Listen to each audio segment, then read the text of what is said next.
Hello friends, मैं मनोज कुमार आपके अपने यूट्यूब चैनल आगाज फाउंडेशन क्लासेस में आप सभी का स्वागत करता हूं। और इस वीडियो के अंदर मैं chemistry class 12 first chapter solid state का थर्ड पार्ट लेकर के आया हूं। और इसके अंदर हम स्टडी करेंगे टाइप्स ऑफ क्रिस्टलाइन सॉलिड्स। देखो, इससे पहले इस चैप्टर के ऊपर मैं 2 वीडियोस डाल चुका हूं, जिनके दोनों के लिंक आपको डिस्क्रिप्शन बॉक्स में मिल जाएंगे। अगर आपने अभी तक वो नहीं देखे तो कृपया पहले उनको देख लें। और उन दोनों के अंदर हमने फर्स्ट वीडियो के अंदर, सेकंड वीडियो के अंदर, उसके बाद थर्ड इस वीडियो के अंदर हम टॉपिक करते हैं टाइप्स ऑफ क्रिस्टलाइन सॉलिड्स। तो यहाँ पर देखिए दोस्तों, crystalline solids are basically classified on the type of constituent particles and the forces present between them. Crystalline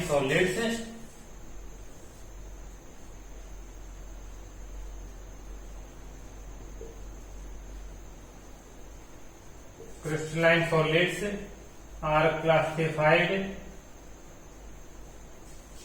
on type of constituent particles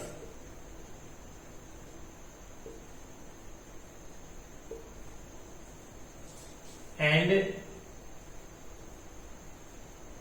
forces between them। जो crystalline solids हैं उनको उनके constituent particles के, उनके अंदर किस टाइप के constituent particles present हैं और किस टाइप के उनके बीच में फोर्सेज प्रेजेंट हैं, उनके बीच में जो फोर्सेज ऑफ अट्रैक्शन है वो किस टाइप के हैं। तो इन 2 फैक्टर्स के आधार पर क्रिस्टलाइन सॉलिड्स को क्लासिफाई किया जाता है और वो 4 कैटेगरीज के अंदर क्लासिफाई किया जाता है। फर्स्ट, मॉलिक्यूलर सॉलिड्स, जिनके अंदर कॉन्स्टिट्यूएंट पार्टिकल्स मॉलिक्यूल्स होते हैं और इनके बीच में डिस्पर्जन फोर्सेज और लंडन फोर्सेज और डायपोल फोर्सेज प्रेजेंट होते हैं।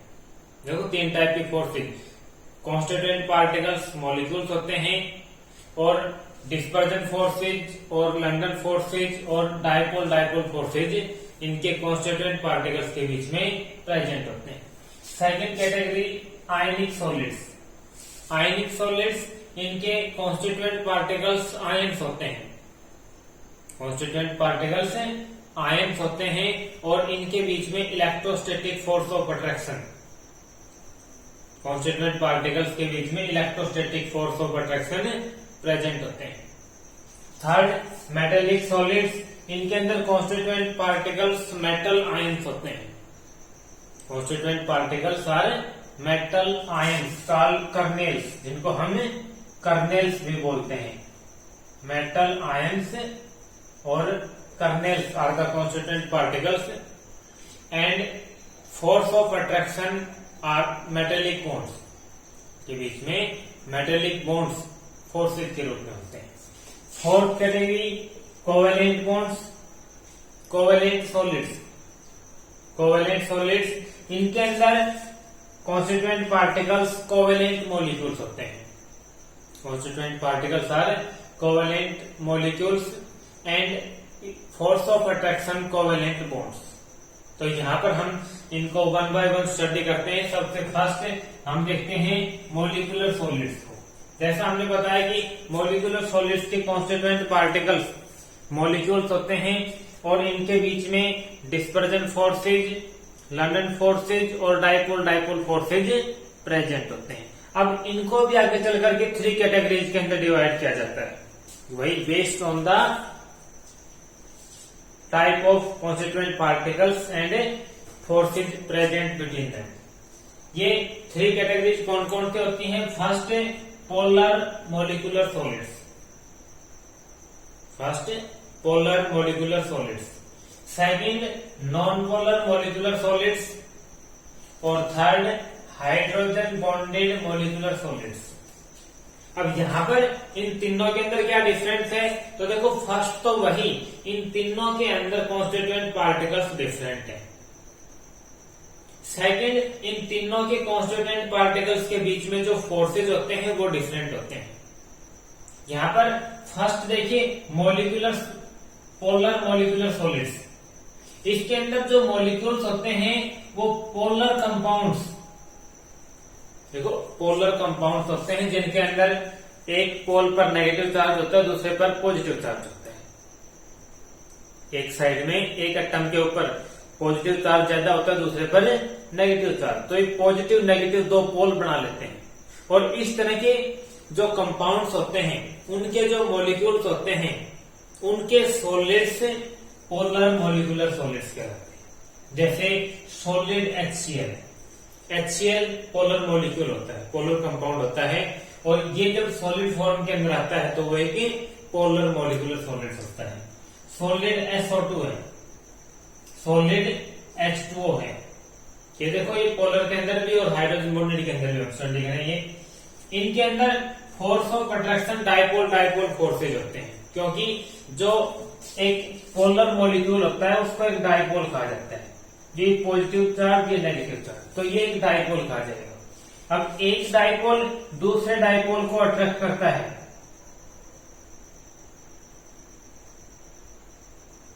एक डाइपोल दूसरे डाइपोल को अट्रैक्ट करता है, तो इनके बीच में जो फोर्स ऑफ अट्रैक्शन लगता है वो डाइपोल डाइपोल फोर्सेज कहलाते हैं।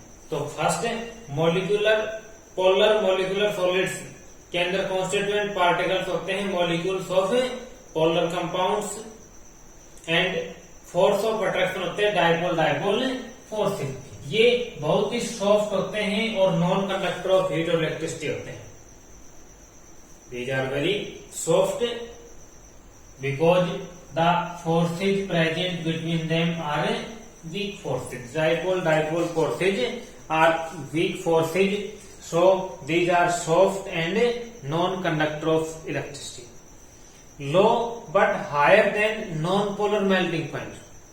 इनका जो मेल्टिंग पॉइंट होता है वो लो होता है, वैसे तो बहुत लो होता है, लेकिन नॉन पोलर से ज्यादा होता है। नॉन पोलर का सबसे लोएस्ट मेल्टिंग पॉइंट होता है, इनका भी मेल्टिंग पॉइंट लो होता है लेकिन नॉन पोलर से ज्यादा होता है।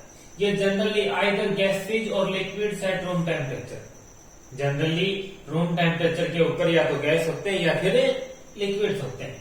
Higher enthalpies of vaporisation than non polar. यहाँ पर एंथैल्पीज ऑफ वेपोराइजेशन, किसी सब्सटेंस को वेपर्स में कन्वर्ट करने के लिए या वेपर्स में कन्वर्ट होने के लिए कितना हीट की आवश्यकता होती है, वो एंथैल्पी ऑफ वेपोराइजेशन होता है। The amount of heat required for converting a substance into its vapours is called enthalpy of vaporisation. और इनकी एंथैल्पी ऑफ वेपोराइजेशन कम होती है, लो होती है।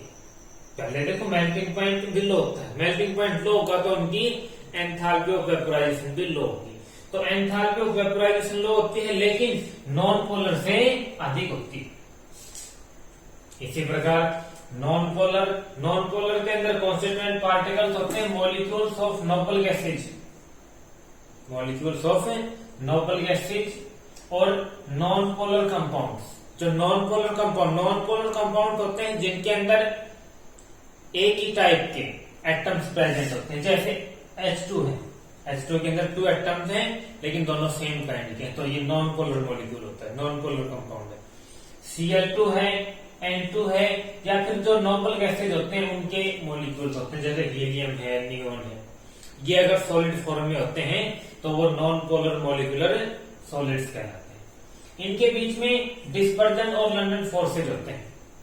जो कॉन्स्टिट्यूएंट पार्टिकल्स होते हैं इनके बीच में force of attraction, dispersion forces और लंडन फोर्सेज के भी सॉफ्ट और नॉन कंडक्टर ऑफ इलेक्ट्रिसिटी होते हैं। लोवेस्ट मेल्टिंग पॉइंट्स, इनका मेल्टिंग पॉइंट सबसे लोवेस्ट होता है, सबसे कम होता है। ये भी या तो रूम टेम्परेचर पर गैसेज होते हैं या फिर लिक्विड्स होते हैं। और लोवेस्ट एंथैल्पीज ऑफ वेपोराइजेशन, क्योंकि मेल्टिंग पॉइंट सबसे लोवेस्ट है, मेल्टिंग पॉइंट सबसे लोवेस्ट है तो एंथैल्पीज ऑफ वेपोराइजेशन भी लो होती है। और ये वोलेटाइल होते हैं। Volatile means volatile compounds are those which can be converted into their vapours. इनको इनके वेपर्स में कन्वर्ट किया जा सकता है और ये वोलेटाइल्स होते हैं। इसी प्रकार hydrogen bonded molecular solids, hydrogen bonded molecular solids के अंदर कॉन्स्टिट्यूएंट पार्टिकल्स होते हैं molecules of compounds containing hydrogen bonds. ऐसे कंपाउंड्स के मॉलिक्यूल्स जिनके अंदर हाइड्रोजन बॉन्ड्स प्रेजेंट होते हैं। अब यहां पर देखिए जो हाइड्रोजन बॉन्ड्स होते हैं वो हाइड्रोजन और इसके अलावा 3 एटम्स के बीच में प्रेजेंट होगा, ऑक्सीजन, फ्लोरीन और नाइट्रोजन। तो या तो क्या होंगे ऑक्सीजन और हाइड्रोजन के, या ऑक्सीजन फ्लोरीन और हाइड्रोजन, या नाइट्रोजन और हाइड्रोजन, इन 3 के मॉलिक्यूल्स मिले, जैसे H2O, HF या NH3। इनके अंदर जो फोर्सेज होते हैं, फोर्सेज ऑफ अट्रैक्शन होते हैं, वो होते हैं हाइड्रोजन बॉन्ड्स। हाइड्रोजन बॉन्ड्स होते हैं, ये भी सॉफ्ट होते हैं, non conductor of heat and electricity होते हैं। Higher melting point than polar and non polar. इनका मेल्टिंग पॉइंट पोलर और नॉन पोलर दोनों से ज्यादा होता है, दोनों से अधिक मेल्टिंग पॉइंट होता है। आइदर लिक्विड्स और soft solids at room temperature. इनका देखो मेल्टिंग पॉइंट कुछ हाई होता है, तो ये गैसेज तो होते नहीं, गैसेज होंगे जिनका मेल्टिंग पॉइंट वेरी लो होगा। तो इनका हायर मेल्टिंग पॉइंट होता है, तो ये या तो लिक्विड्स होते हैं या फिर सॉफ्ट सॉलिड्स होते हैं। और हायर एंथैल्पीज ऑफ वेपोराइजेशन, जब मेल्टिंग पॉइंट कुछ हाई है तो इनकी एंथैल्पीज ऑफ वेपोराइजेशन भी कुछ हाई होती है। तो ये थी फर्स्ट काइंड मॉलिक्यूलर सॉलिड्स। अब हम सेकेंड पार्ट आयनिक सॉलिड्स को देखते हैं।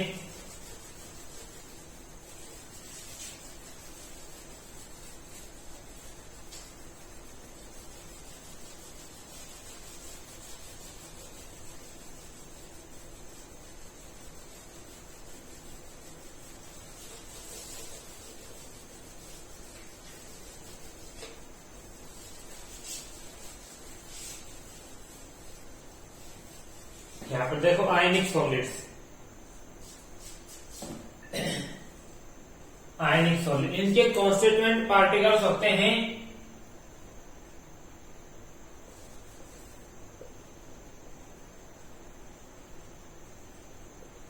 मॉलिक्यूल्स ऑफ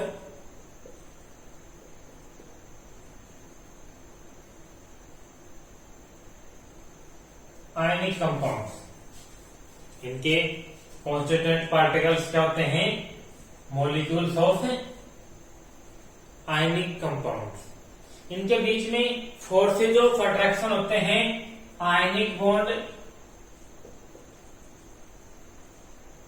और इलेक्ट्रोस्टैटिक फोर्सेज।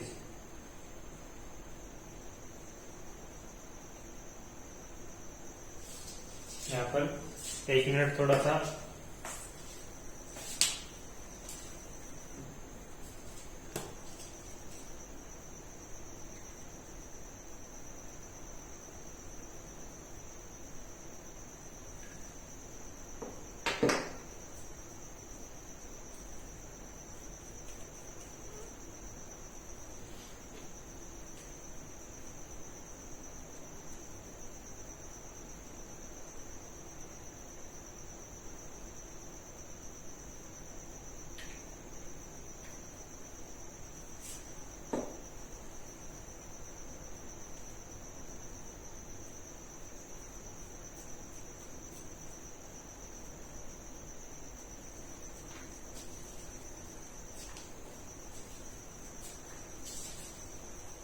हाँ, तो चलो देखिए आगे थोड़ा सा ब्रेक देना पड़ेगा क्योंकि मार्कर के अंदर थोड़ा इंक खत्म हो गई।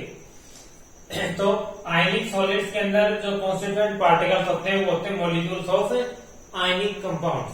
और इनके बीच में जो फोर्सेज ऑफ अट्रैक्शन होते हैं वो आयनिक बॉन्ड्स और इलेक्ट्रोस्टैटिक फोर्स ऑफ अट्रैक्शन। देखो इलेक्ट्रोस्टैटिक फोर्स ऑफ अट्रैक्शन जब किन्हीं दो चार्जेस के बीच में या चार्ज पार्टिकल्स के बीच में जो फोर्सेज होते हैं वो इलेक्ट्रोस्टैटिक फोर्स ऑफ अट्रैक्शन कहलाते हैं। और यहाँ पर जो आयनिक कंपाउंड्स होते हैं वो उनके आयंस के रूप में वो डिसोसिएट हो जाते हैं। तो जो फोर्सेज होते हैं वो आयंस के बीच में होते हैं, यानी कि चार्ज पार्टिकल्स के बीच में होते हैं। तो इनके कॉन्स्टिट्यूएंट पार्टिकल्स होते हैं मॉलिक्यूल्स ऑफ आयनिक कंपाउंड्स, और इनके बीच में फोर्स ऑफ अट्रैक्शन होते हैं आयनिक बॉन्ड और इलेक्ट्रोस्टैटिक फोर्स ऑफ अट्रैक्शन। इनका मेल्टिंग पॉइंट देखो, यहाँ पर जो इलेक्ट्रोस्टैटिक फोर्स ऑफ अट्रैक्शन है या आयनिक बॉन्ड्स है ये कुछ स्ट्रॉन्गर बॉन्ड्स होते हैं। जो पहले हमने पढ़े हाइड्रोजन बॉन्ड्स हैं, डिस्पर्जन फोर्सेज हैं, लंडन फोर्सेज हैं या डाइपोल इन सभी से स्ट्रॉन्गर बॉन्ड्स होते हैं। तो इनका मेल्टिंग पॉइंट हायर होता है, higher melting points than molecular solids. Molecular solid से हाई मेल्टिंग पॉइंट होता है। ये जनरली हार्ड होते हैं, हार्ड होते हैं और रूम टेम्परेचर पर सॉलिड्स ही होते हैं, क्योंकि इनके बीच में देखो जो भी है इनकी जो हार्डनेस है ये इनके बीच में जो फोर्सेज ऑफ अट्रैक्शन है उस पर डिपेंड करती है। जितना फोर्सेज ऑफ अट्रैक्शन स्ट्रांग होगा उतना ही जो सब्सटेंस सॉलिड है वो हार्ड होता जाएगा। तो यहाँ पर स्ट्रांग बॉन्ड्स होते हैं due to presence of strong bonds, इनका मेल्टिंग पॉइंट हाई होगा। मेल्टिंग पॉइंट हाई होगा, ये हार्ड होंगे और सॉलिड्स होंगे। अब यहां पर बात आती है ये सॉलिड फॉर्म के अंदर नॉन कंडक्टर होते हैं। They are non conductor of heat and electricity in solid form. अगर सॉलिड में है तो नॉन कंडक्टर होते हैं। क्यों? क्योंकि सॉलिड फॉर्म के अंदर जो मॉलिक्यूल्स होते हैं वो आयंस के रूप में नहीं होते, वो मॉलिक्यूल्स के रूप में होते हैं। दोनों जो आयंस होते हैं वो बाउंड होते हैं। But in molten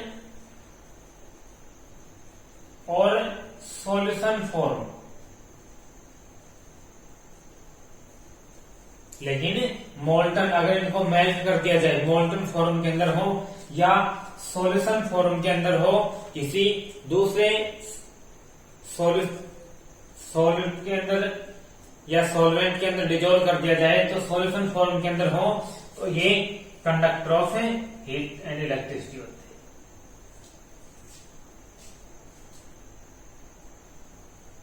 solid form के अंदर नॉन कंडक्टर्स होते हैं, बट इन मोल्टन और सॉल्यूशन फॉर्म में ये conductor of heat and electricity होते हैं।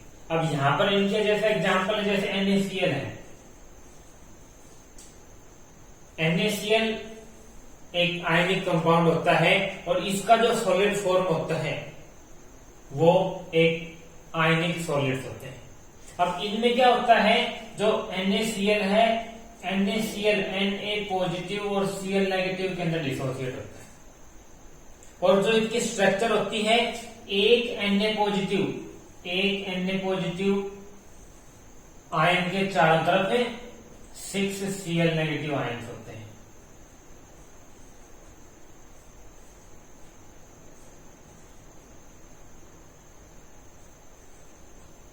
और एक Cl नेगेटिव इसके चारों तरफ भी 6 Na पॉजिटिव होते हैं। इस तरह से each Na positive ion is surrounded by 6 Cl negative ions and each Cl negative ion is surrounded by 6 Na positive ions.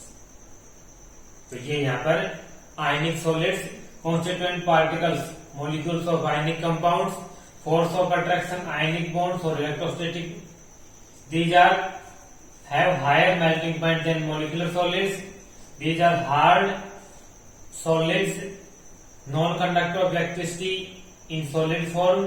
But conductor of electricity in molten और सॉल्यूशन फॉर्म, क्योंकि molten और solution form के अंदर ये ions के रूप में टूट जाते हैं। जैसे हम NaCl को वाटर के अंदर डिजोल्व करते हैं या इसको मेल्ट करवाते हैं तो ये Na positive plus Cl negative के अंदर डिसोसिएट हो जाता है। अब ये आयंस हैं तो ये आयंस मूवेबल हो जाते हैं, फ्री हो जाते हैं, लेकिन सॉलिड फॉर्म के अंदर ये मूवेबल नहीं होते हैं, फ्री नहीं होते। Third, metallic bonds. Metallic bonds के अंदर जो कॉन्स्टिट्यूएंट पार्टिकल्स होते हैं वो होते हैं मेटल आयंस, या हम बोले तो मेटल कैटायंस, क्योंकि जो मेटल्स होती हैं वो हमेशा कैटायंस पॉजिटिव आयंस बनाती हैं और पॉजिटिव आयंस को कैटायंस कहते हैं। तो इनके कॉन्स्टिट्यूएंट पार्टिकल्स मेटल आयंस या मेटल कैटायंस होते हैं, विच आर एम्बेडेड या which are suspended in a sea of electrons, यानी कि बहुत सारे इलेक्ट्रॉन्स होते हैं और उनके अंदर ये जो मेटल आयंस होते हैं, कैटायंस होते हैं, ये उसके अंदर तैरते रहते हैं, एम्बेडेड घूमते रहते हैं। तो हम जनरली कहेंगे मेटल आयंस और कैटायंस आर कॉन्स्टिट्यूएंट पार्टिकल्स, और इनको कर्नेल्स भी कहा जाता है। क्या कहा जाता है? कर्नेल्स। ये कॉन्स्टिट्यूएंट पार्टिकल्स, इनके बीच में फोर्स ऑफ अट्रैक्शन होते हैं मेटेलिक बॉन्ड्स। मेटेलिक बॉन्ड से दो मेटल एटम्स के बीच में जो फोर्स होते हैं, जो बॉन्ड्स होते हैं, वो मेटेलिक बॉन्ड्स होते हैं, और इनके कॉन्स्टिट्यूएंट पार्टिकल्स के बीच में मेटेलिक बॉन्ड्स होते हैं। दीज है ये metallic bonds are stronger than ionic bonds, ये उससे भी कुछ स्ट्रॉन्ग होते हैं।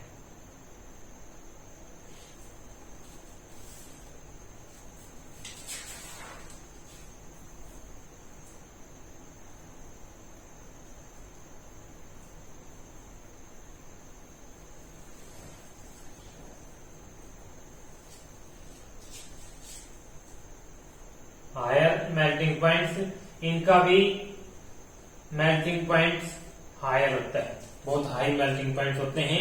ये भी हार्ड होते हैं और वेरी हार्ड होते हैं, सॉलिड्स होते हैं। These are good conductors of heat and electricity. Heat और इलेक्ट्रिसिटी के गुड कंडक्टर्स होते हैं। क्यों? क्योंकि इनके अंदर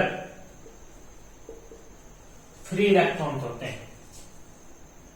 के अंदर देखो, पहले हमने कहा मेटल आयन, इनके कॉन्स्टिट्यूएंट पार्टिकल्स होते हैं मेटल आयंस और cations suspended in a sea of free electrons. बहुत सारे फ्री इलेक्ट्रॉन्स होते हैं, very large number of free electrons होते हैं, and due to the presence of very large number of free electron, these are best good conductors of heat and electricity. अब last covalent solids के अंदर constituent particles होते हैं covalent molecules. क्या होते हैं? Covalent molecules. इनके बीच में फोर्स ऑफ अट्रैक्शन होते हैं कोवेलेंट बॉन्ड्स। क्या होंगे? Covalent bonds. और ये कोवेलेंट मॉलिक्यूल्स एक कंटिन्यूअस स्ट्रक्चर होती है, एक नेटवर्क होता है। एक नेटवर्क, जो कोवेलेंट बॉन्ड्स होते हैं वो पार्टीशन में नहीं होते हैं, एक नेटवर्क होता है। इनकी एक जगह से स्टार्ट होते हैं और लास्ट तक, एंड तक चलते जाते हैं, कहीं पर खत्म नहीं होते। तो यहां पर इनको इस तरह से करके ये बहुत बड़े मॉलिक्यूल्स बना देते हैं, तो इनको जिएंट सॉलिड्स भी कहा जाता है। कोवेलेंट सॉलिड्स और जिएंट सॉलिड्स, इनके बीच में कोवेलेंट मॉलिक्यूल्स होते हैं, force of attraction covalent bonds होते हैं, and these are the strongest forces. ये स्ट्रॉन्गेस्ट फोर्सेज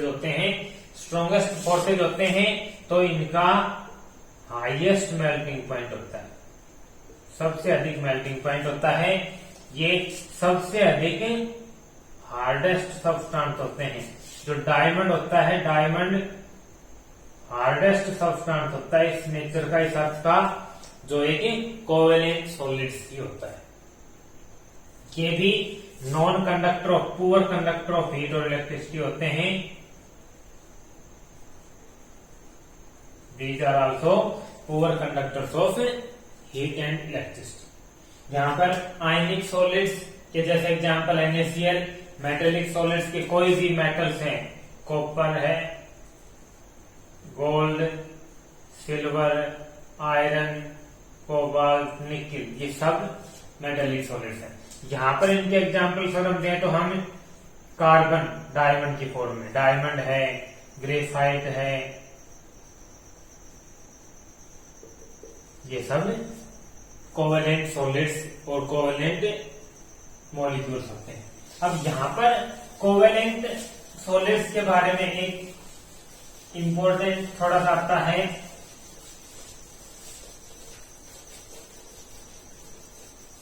यहाँ पर देखो दो कोवेलेंट सॉलिड्स होते हैं। फर्स्ट होता है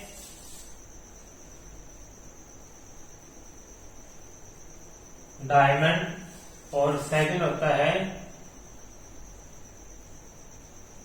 ग्रेफाइट। देखो diamond is non conductor of electricity, ये इलेक्ट्रिसिटी का नॉन कंडक्टर होता है, but graphite is conductor of electricity, ये कंडक्टर होता है। तो क्यों होता है?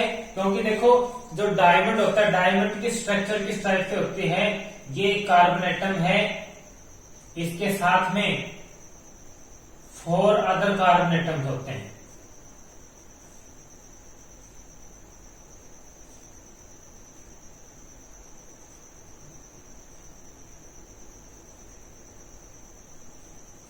फोर अदर कार्बन ये है, इसके साथ में भी फिर 4 अदर कार्बन एटम, इसके साथ में ये भी है, इसके साथ में भी 4 अदर कार्बन एटम मिलेंगे। और प्रत्येक every carbon atom is surrounded by 4 other carbon atom. और हम जानते हैं कि जो कार्बन होता है, कार्बन के पास 4 वैलेंस इलेक्ट्रॉन होते हैं। वैलेंसी ऑफ कार्बन इज 4, इसके पास 4 वैलेंस इलेक्ट्रॉन होते हैं। और यहाँ पर प्रत्येक कार्बन के चारों तरफ 4 कार्बन है, तो चारों एक एक इलेक्ट्रॉन ले लेते हैं और कोई इलेक्ट्रॉन यहाँ पर फ्री नहीं होता है। Due to the absence of free electrons, diamond is non conductor of electricity. But in graphite के अंदर every carbon atom is surrounded by 3 other carbon atom. Graphite के अंदर प्रत्येक जो कार्बन एटम होता है वो 3 कार्बन एटम से सराउंडेड होता है, 3 से सराउंडेड होता है। इसके पास 4 इलेक्ट्रॉन होते हैं, ये तीनों एटम एक ही इलेक्ट्रॉन ले लेते हैं, और जो 4th इलेक्ट्रॉन होता है वो यहाँ पर फ्री होता है। So due to the presence of free electrons in graphite is conductor of electricity.